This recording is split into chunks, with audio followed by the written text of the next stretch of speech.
Oops, I forgot to do this. Show off my cool pachinko sign. And while I'm at it, I finally got a chance to actually meet my good friend Rudy in Ohio. Well, we actually met in New York, but a couple weeks ago we actually met up. Had a great old time talking about this, that, and the other thing, and of course a lot of talk about pachinko. So it was very, very good to see him. Had a good time. So this is a 1976 Nishijin Model B with a complete restoration done to it. You guys know what I do. If you have any questions, just contact me. Did a lot of painting in here. Most these attractions that are painted over time really suffer. So I went in and did a lot of painting. Put new sticker crown. They call them crown stickers on the tulips.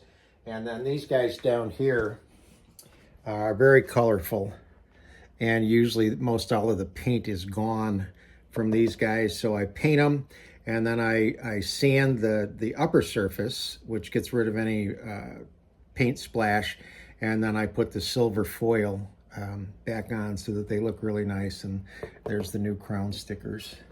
So I really like this style machine. I love this filigree pattern here. The one jackpot light is in this orange strip that'll light up, and then the ball out light is over here. So it's I think it's a really nice machine. It's a good looking machine.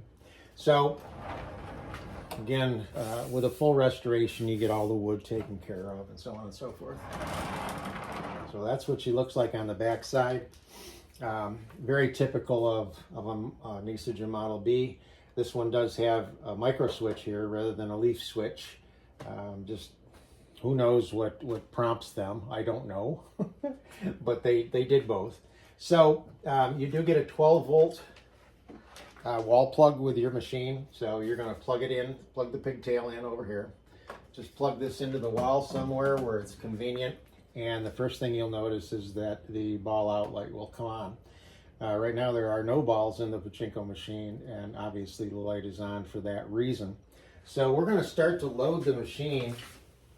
And when you load the machine, you have to check a couple of things. The first thing you want to check is right here, and I just released it on purpose. I've got it marked in red. There's this piece here and this piece here, and you need to go over like that and get these two to interlock with each other.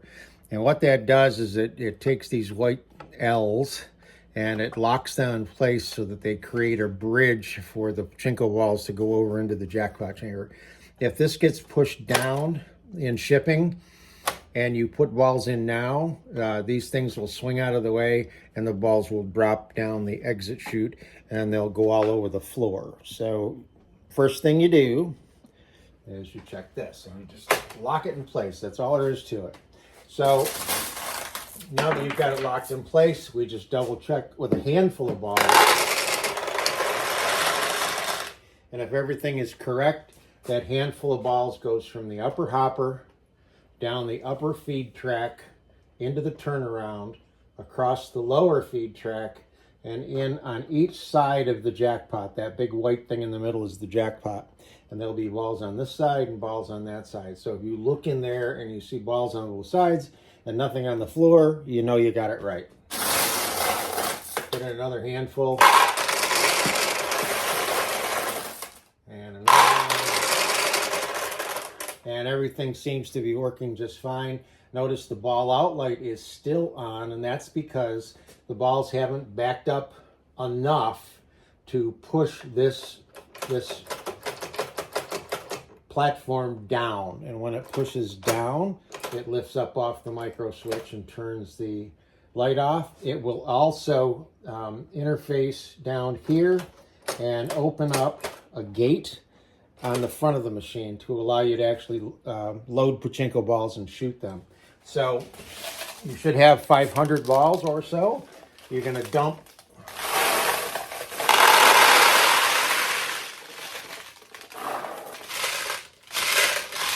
the vast majority of them right in the upper hopper. You're going to have a handful of balls that we'll put in the front feed tray in just a second. The last thing you check before you start to play is the position of the seesaw. Right now, the seesaw is the white piece of plastic. It's on a downhill to the right. You want it this way, the exact opposite way, this way. So right here with the red arrow is a little push rod. You push up, it resets the seesaw. That's where you want it to start. So here's what happens in a pachinko machine. You start to launch balls. Doesn't make any difference whether they go into a pay pocket, a tulip, a center attraction, makes no difference. They all drop down right into this area and they roll down a ramp, and the ball will enter the seesaw. The weight of that ball tips and lets the ball roll out, and it rolls out over here and drops down this vertical chute. Right at the top of the chute, right here, is your jackpot arm, and the weight of the ball will push the jackpot arm down. The paper clip, which is right here, will hold that ball momentarily right there. When this goes down far enough, it will release the 14 balls in the jackpot. They're going to go out the front of the machine. The paper clip lifts up, lets the ball tip out, and then the jackpot arm resets. And then you're ready to win again. So if this is tipped down and you get a ball in there, it will hit the end of the seesaw and it won't go anywhere. And then the next one and the next one and the next one and so on. So if you ever get a win and it doesn't pay out, check to make sure the seesaw is tipped this way. Or you may have some balls jammed in here, and you can usually get them out just by wiggling the paper clip. Okay. You will need something similar to this to catch the balls that don't win and the balls that do win. They drop out of the machine by design. So we're going to start out with a handful of balls there. And the proper way to launch a ball with a pachinko machine is to go all the way down and just let it roll off your thumb.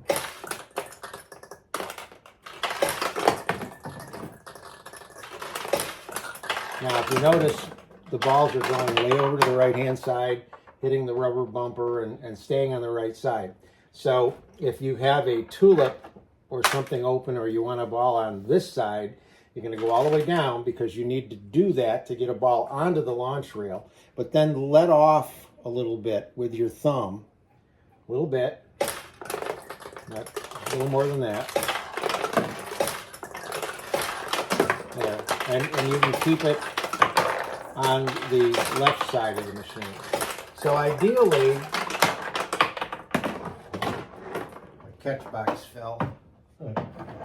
Ideally, what you want to do is get the balls to lose their momentum right in this area and go down through the center attraction. It's fun to watch it go down in there, but it will also open the tulips, making them a much larger target for you. So let's see if we can get that to happen.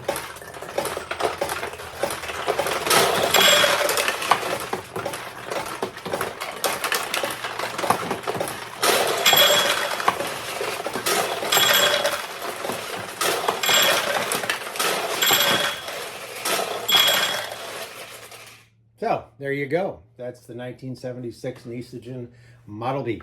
Hope you like it.